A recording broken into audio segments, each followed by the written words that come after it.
Are you worried about a potential second wave hitting New South Wales as it did in Melbourne? Yeah, I think everyone's worried. It's a really uncertain time, particularly here in the inner west. Our community's been really strong here. We've pulled together, but right now more than ever we need to be safe. We need to practice social distancing. We need to hand sanitise, or as my kids call it, hand-tizer. We can still support our local businesses, great ones like this one here in Marrickville, but we need to do it safely. Have you spoken to local businesses?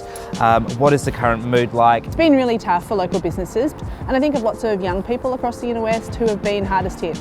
Retail, hospitality, creative industries, that's been a really tough time, and it's why we need JobKeeper to continue so that the good creative things that they've been doing can continue this year and as we battle potentially a second wave through Sydney. How are the frontline workers within your electorate as well? I mean, doctors, nurses, the list goes on. How are they going?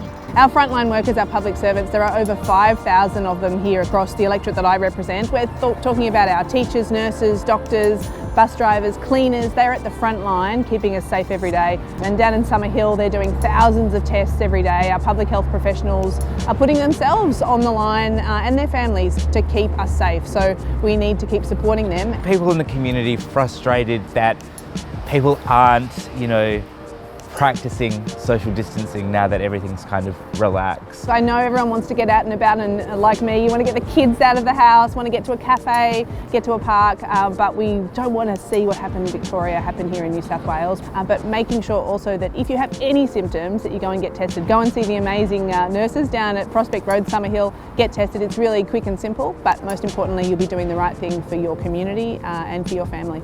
Is there anything else you'd like to add while you've got the floor?